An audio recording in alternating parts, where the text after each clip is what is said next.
નમસ્કાર મિત્રો આજની વિડીયોમાં વાત થશે દેશ અને દુનિયાના સુપરફાસ્ટ સમાચારની। ગુજરાત અને મહારાષ્ટ્ર સહિત અનેક રાજ્યોમાં પડશે વરસાદ। દેશમાં દક્ષિણ પશ્ચિમ ચોમાસાએ દસ્તક આપી દીધા બાદ ઝડપથી આગળ વધી રહ્યું છે ચોમાસું। ત્યારે હવામાન વિભાગે ગુજરાત મહારાષ્ટ્ર સહિત અનેક રાજ્યોમાં વરસાદ સાથે કરા પડવાની આગાહી વ્યક્ત કરી છે। અનેક રાજ્યોમાં ભારે પવન ફૂંકાવાની સાથે પણ વરસાદની સંભાવના વ્યક્ત કરવામાં આવી છે। એલર્ટમાં કેટલાક રાજ્યોમાં પ્રતિ કલાક 60 કિલોમીટરની ઝડપે પવન ફૂંકાઈ શકે છે, જેના કારણે લોકોને ભીષણ ગરમીથી રાહત મળશે। મિત્રો, અન્ય મહત્વના સમાચારની વાત કરીએ તો અમેરિકાએ ભારતીય કેરીના 15 કન્સાઇનમેન્ટ પાછા મોકલ્યા છે। અમેરિકાએ લોસ એન્જલસ, સાન ફ્રાન્સિસ્કો અને એટલાન્ટા એરપોર્ટ પર ભારતીય કેરીના 15 શિપમેન્ટને રિજેક્ટ કર્યા છે, જેથી નિકાસકારોને 4 કરોડ રૂપિયાનું નુકસાન થયું છે। દસ્તાવેજોમાં ભૂલનું કારણ આપીને અમેરિકી અધિકારીઓએ કેરીને પાછી મોકલવા અને નાશ કરવાનો આદેશ આપ્યો છે। કેરી જલ્દી બગડી જાય છે અને પાછા લાવવાનો ખર્ચ ઘણો વધારે હોવાથી નિકાસકારો તેને ત્યાં જ નાશ કરી નાખ્યો છે। મિત્રો, અન્ય મહત્વના સમાચારની વાત કરીએ તો બાંગ્લાદેશ સાથે વેપાર સંબંધ પરસ્પર શરતો પર થશે। પાડોશી દેશ દ્વારા સતત કરવામાં આવી રહેલી ભારત વિરોધી ગતિવિધિઓને જોતા કેન્દ્રની મોદી સરકારે બાંગ્લાદેશથી રેડીમેડ કપડાં, પ્રોસેસ પદાર્થો અને અન્ય વસ્તુઓની આયાત માટે બંદર પર પ્રતિબંધ લગાવી દીધો છે। વાણિજ્ય મંત્રાલયના હેઠળના જણાવ્યા અનુસાર ડાયરેક્ટર જનરલ ઓફ ફ્રી ટ્રેડે આ સંબંધે સૂચના જારી કરી દીધી છે। હવે સૂત્રોના અનુસાર ભારત બાંગ્લાદેશ સાથે વેપાર સંબંધ પરસ્પર શરતો પર થનારો છે। મિત્રો, અન્ય મહત્વના સમાચારની વાત કરીએ તો પાકિસ્તાને બલુચિસ્તાનના 80% ક્ષેત્ર પરથી નિયંત્રણ ગુમાવ્યું છે। ભારતની સૈન્યની કાર્યવાહીએ પાકિસ્તાની સેનાને વ્યાપક સ્તરે નુકસાન પહોંચાડ્યું। બલુચિસ્તાનમાં આઝાદીની ચળવળ ચલાવી રહેલા બલુચ લોકો આ પરિસ્થિતિનો લાભ ઉઠાવવા તૈયાર છે। મીર યાર બલોચ સહિત અગ્રણી બલુચ નેતાઓ રિપબ્લિક ઓફ બલુચિસ્તાનની સ્વતંત્રતાની જાહેરાત કરી દીધી છે અને ભારત તથા સંયુક્ત રાષ્ટ્રને એક સ્વતંત્ર દેશ તરીકે તેમને માન્યતા આપવાની માગણી કરી છે।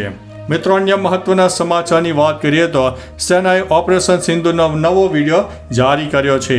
ભારતીય સેનાના પશ્ચિમી કમાન્ડે ઓપરેશન સિંધુનો એક નવો વિડીયો બહાર પાડ્યો છે। આ વિડીયોમાં સેના પાકિસ્તાનના ડ્રોન હુમલાનો યોગ્ય જવાબ આપતી જોવા મળે છે। આ વિડીયો રિલીઝ કરતી વખતે સેનાએ લખ્યું છે કે અમે ધરતી પરથી આકાશની સુરક્ષા કરીએ છીએ। આ પહેલા રવિવારે સેનાએ એક વિડીયો જાહેર કર્યો હતો અને લખ્યું હતું કે અમે તેમને એવો પાઠ ભણાવીશું કે તેમને પેઢીઓ સુધી યાદ રહેશે।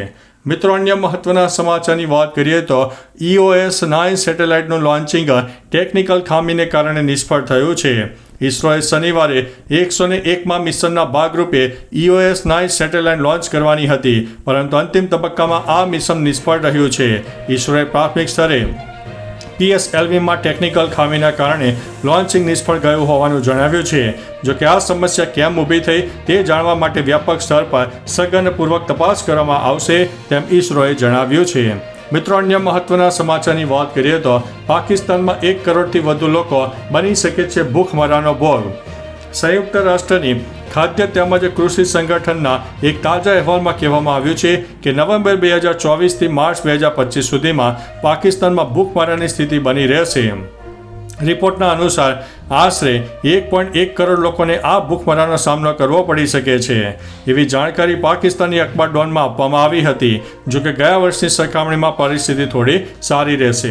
મિત્રો, અન્ય મહત્વના સમાચારની વાત કરીએ તો સાયબર પોલીસ સ્ટેશનનું ઈમેલ આઈડી હેક કરનાર આરોપી ઝડપાયો છે। જૂનાગઢમાં સાયબર પોલીસ સ્ટેશનનું ઈમેલ આઈડી હેક કરનાર આરોપીને પોલીસે ધરપકડ કરી છે। આ આરોપી દ્વારા ઈમેલ આઈડી હેક કરીને બેંકોને મેલ કરાયા હતા અને ફ્રીઝ બેંક એકાઉન્ટ અનફ્રીઝ કરવાના મેલ કર્યાની હોવાની વાત સામે આવી છે। ફ્રીઝ કરાયેલા બેંક ખાતામાં લાખો રૂપિયા હતા, જે બાદ પોલીસને આ વાતની જાણ થતાં પોલીસે પણ તરત આરોપીની ધરપકડ કરીને જેલના સળિયા ગણતો કરાવી દીધો છે। મિત્રો, અન્ય મહત્વના સમાચારની વાત કરીએ તો હૈદરાબાદમાં બોમ્બ વિસ્ફોટનું ષડયંત્ર। આંધ્રપ્રદેશ અને તેલંગાણા પોલીસે રવિવારે હૈદરાબાદમાં બોમ્બ વિસ્ફોટના ષડયંત્રને નિષ્ફળ બનાવ્યું છે। આ આતંકવાદી સંગઠન ISIS સાથે જોડાયેલા 2 શંકાસ્પદ આતંકવાદીઓની ધરપકડ કરવામાં આવી છે। શંકાસ્પદ આતંકવાદીઓની ઓળખ સિરાજ ઉર રહેમાન અને સૈયદ સમીર તરીકે થઈ છે। પોલીસને શંકા છે કે બંનેને સાઉદી અરેબિયામાં સક્રિય ISIS મોડ્યુલ તરફથી સૂચનાઓ મળી રહી છે, જે હૈદરાબાદમાં હુમલો કરવાના હતા। મિત્રો અન્ય મહત્વના સમાચારની વાત કરીએ તો પાકિસ્તાનના ટાર્ગેટમાં હતું અમૃતસરનું ગોલ્ડન ટેમ્પલ. ભારતની કાર્યવાહીથી ડરેલા પાકિસ્તાન અનેક ડ્રોન અને મિસાઇલોથી હુમલા કર્યો હતો. ભારતીય સેનાએ સોમવારે એક ડેમોન્સ્ટ્રેશન દેખાડ્યું કે કેવી રીતે આધુનિક એર ડિફેન્સ સિસ્ટમે પાકિસ્તાન તરફથી કરવામાં આવેલા ડ્રોન અને મિસાઇલ હુમલાને નિષ્ફળ કરી દીધા અને પંજાબના ધાર્મિક અને નાગરિક ઠેકાણાને સુરક્ષિત રાખ્યા. સેનાએ દરમિયાન આકાશ મિસાઇલ સિસ્ટમ અને L-70 એર ડિફેન્સ ગનને એક્શન મોડમાં બતાવી હતી. મિત્રો અન્ય મહત્વના સમાચારની વાત કરીએ તો અમેરિકા અને ચીન અને રશિયામાં અશાંતિ. યુરોપ અને નાટો જેવા સંગઠનો હવે અમેરિકા પર એટલો ભરોસો કરતા નથી. તેમજ કેનેડાના લોકો અમેરિકામાં પોતાની પ્રોપર્ટી વેચી રહ્યા છે અને ચીન પણ અમેરિકા પરની નિર્ભરતા ઓછી કરવાનો પ્રયત્ન કરી રહ્યો છે. ત્યારે વૈશ્વિક રોકાણકારોને એક મોટો પાઠ ભણવા મળ્યો છે કે ફક્ત નફાની પાછળ ભાગવાથી કામ નહીં ચાલે. દેશોની રાજકીય સ્થિરતા અને નિયમ ઉપર પણ ભરોસો કરવો પડશે. મિત્રો અન્ય મહત્વના સમાચારની વાત કરીએ તો ઉત્તર પ્રદેશ ATS દ્વારા ISI એજન્ટ શહજાદની ધરપકડ કરવામાં આવી છે. પાકિસ્તાન માટે જાસૂસીના આરોપમાં UP ATS મુરાદાબાદમાંથી શહજાદ નામના વ્યક્તિની ધરપકડ કરાઈ છે. આ શખ્સ છેલ્લા ઘણા વર્ષોથી પાકિસ્તાનની ગુપ્તચર એજન્સી ISIના સંપર્કમાં હોવાનું જાણવા મળી રહ્યું છે. તે ભારત દેશની ગુપ્ત માહિતી છુપી રીતે દુશ્મનો સુધી પહોંચાડી રહ્યો છે. અત્રે ઉલ્લેખનીય છે કે જાસૂસીના કિસ્સામાં અત્યાર સુધીમાં જ્યોતિ અને અરમાન નામના બ્લોગર્સ વિરુદ્ધ પણ કાર્યવાહી કરવામાં આવી છે. મિત્રો અન્ય મહત્વના સમાચારની વાત કરીએ તો ખેડા જિલ્લામાં DJ વગાડવાના સમય પર મહત્વનો નિર્ણય લેવામાં આવ્યો છે. ધ્વનિ પ્રદૂષણને અંકુશમાં રાખવા અને જનતાના જીવન ધોરણની ગુણવત્તાની જાળવણી માટે સુપ્રીમ કોર્ટ દ્વારા DJને લઈને મહત્વનો નિર્ણય લેવાયો છે. જેમાં નિર્દેશો મુજબ DJ અને અન્ય યંત્રોના અવાજને અંકુશમાં રાખવા ખેડા જિલ્લા કલેક્ટરે જાહેરનામું બહાર પાડ્યું છે. આ જાહેરનામું ભંગ કરનાર DJ સંચાલક સામે PSI કે ઉચ્ચ અધિકારીઓ સીધી કાર્યવાહી કરી શકશે તેવી પણ જોગવાઈ છે. મિત્રો અન્ય મહત્વના સમાચારની વાત કરીએ તો ભૂકંપના ઝટકાથી ચીનની ધરા ધ્રુજી છે. સવારથી અત્યાર સુધીમાં 3 દેશોમાં ભૂકંપના આંચકા અનુભવાયા છે. બંગાળની ખાડીમાં પણ ભૂકંપ આવ્યો. નેશનલ સેન્ટર ફોર સિસ્મોલોજી અનુસાર ચીનમાં મોડી રાત્રે ભૂકંપના આંચકા અનુભવાયા. મધ્યરાત્રિ પછી બંગાળની ખાડી, મ્યાનમાર અને તિબેટમાં ભૂકંપના આંચકા અનુભવાયા. 4 સ્થળોએ ભૂકંપના આંચકાને કારણે કોઈ જાનમાલના નુકસાનીના સમાચાર નથી. મિત્રો અન્ય મહત્વના સમાચારની વાત કરીએ તો બાંગ્લાદેશનો વેપાર ઘટશે. ભારતના કાપડ બજારને થશે ફાયદો. ભારતે બાંગ્લાદેશથી થતી આયાત પર નવા નિયંત્રણો લાદ્યા છે.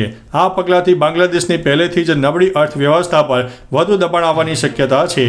ભારત સરકારના વાણિજ્ય અને ઉદ્યોગ મંત્રાલય હેઠળના ડિરેક્ટોરેટ જનરલ ઓફ ફોરેન ટ્રેડે 17 મેના રોજ આ જાહેરાત કરી હતી.